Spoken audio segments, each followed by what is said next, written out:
श्री सद्गुरुदेव भगवान की जय। उद्भव स्थित संहार कारिणीम क्लेश हारिणीम सर्वश्रेयस्करीम सीताम नतोहम राम वल्लभाम। गोस्वामी जी ने अपने प्रारंभिक श्लोकों में ही आनंदार्थक सृष्टि का वर्णन किया है, जब वे कहते हैं श्री सीताराम गुणग्राम पुण्यरण्य विहारिणो,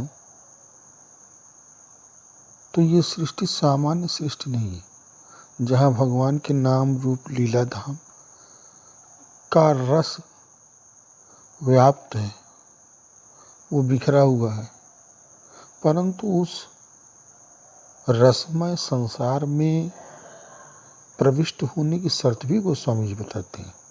और वे कहते हैं वंदे विशुद्ध विज्ञानो कवीश्वर कपीश्वरों। और तत्व साक्षात्कार, तत्व परिचय के उपरांत ही उस रस देश में प्रवेश संभव है। और उदाहरण स्वरूप कवियों में श्रेष्ठ आदि कवि श्री वाल्मीकि जी की ओर संकेत करते हैं, और वानरों में सर्वश्रेष्ठ ज्ञानियों में सर्वश्रेष्ठ श्री हनुमान जी की ओर वे उदाहरण रूप से इशारा करते हैं। इन उदाहरणों के पीछे भी एक सारगर्भित इतिहास है कि गोस्वामी जी ने इनको चुना ही क्यों। परंतु आज हम अपने इस अंक में माइक सृष्टि, जिसका वर्णन गोस्वामी जी आगे करते हैं, उद्भव स्थिति संहार कारिणीम क्लेश हारिणीम सर्वश्रेयस्करम।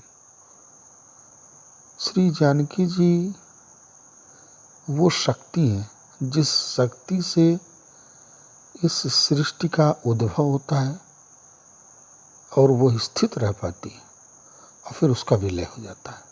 सृजन, संरक्षण और संहार में जो मूलभूत कारण है, जो मूलभूत प्रेरणा है, सत्ता है, शक्तिमान की शक्ति, श्री जानकी जी ही जगत का कारण है।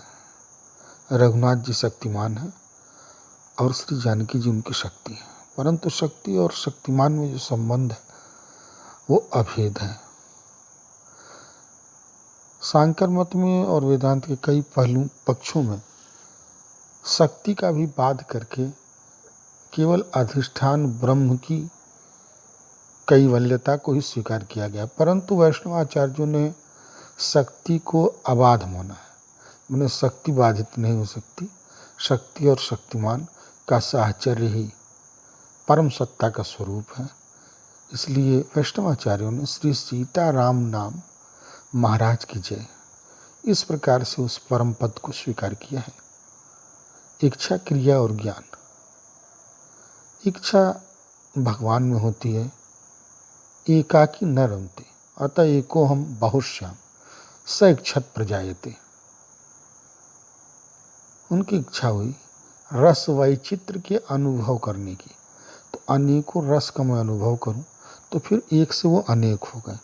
पर अनेक होकर के भी उनके अतिरिक्त तो कोई कुछ था नहीं, परंतु क्रिया न बनी। तो क्रिया शक्ति से बनती है, कार्य शक्ति जो है कार्यानुमेय होती है। तो श्री जानकी जी ने इस जगत का निर्माण उद्भव स्थिति संहार के रूप में किया। श्री जानकी जी का परिचय स्वयं रघुनाथ जी भी देते हैं कि आदि शक्ति जहि जग उपजाया सो अवतरी ही मोर यह माया। और स्वयं गोस्वामी जी भी कहते हैं जनक सुता जग जननी जानकी अतिशय प्रिय करुणा निधान की। श्री जानकी जी जो जनक जी के यहाँ पुत्री के रूप में प्रकट हुई, वे जगत की जननी है।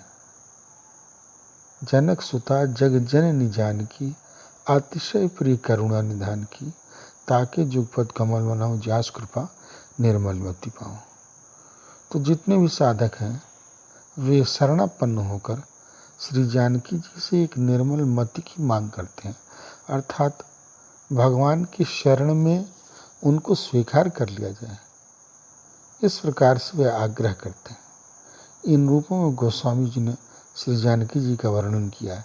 श्री जानकी जी जगत का निर्माण भगवान के लिए करती हैं कि उनको रस वैचित्र का अनुभव हो, उनको दृश्य दिखाने के लिए, रूप दिखाने के लिए।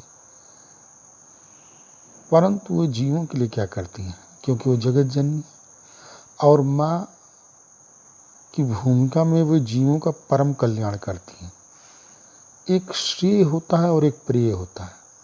जो विषय प्रतीत होते हैं उनमें जो आसक्ति होती है उसको प्रिय कहते हैं, और श्रेय वह है जो जीव का आनंद स्वरूप बना दे। तो श्री जी जीव को श्रेय प्रदान करती हैं, क्योंकि वो क्षमा और दया की मूर्ति हैं। क्षमा और दया की मूर्ति, कल्याण की मूर्ति होने के कारण ही उनको श्री कहा जाता है। और वो जो जीव ईश्वर से अलग हो चुका है उसको ईश्वर से मिला देती हैं और ईश्वर की सत्ता का अनुभव कराती हैं। जिस प्रकार वे सृष्टि की रचना करती हैं उसी प्रकार से अधिष्ठान में जीव को एक करके, भगवान से जीव को एक करके आनंद स्वरूप बना देती हैं। इसलिए वो क्लेश हारिणी है, क्योंकि अविद्या से प्रकट हुए जो क्लेश हैं वे राग द्वेष को जन्म दे करके जीव को संसारी बना करके इसमें अभिनिवेश करा के निरंतर भयाक्रांत किए रहते हैं। शोक और भय में डूबा हुआ यह जीव दुख के एक ऐसे सागर में, दुखालयम अशाश्वतम, इस संसार में भटकता रहता है। परंतु श्री किशोरी जी की कृपा जब उस पर हो जाती है तो उघरई पटल विलोचन ही के और मिटे दोष दुख भाव रजनी के। इस प्रकार श्री जानकी जी क्लेश हारिणी है और श्री जानकी जी रघुनाथ जी से अभिन्न है। ओम शांति शांति शांति।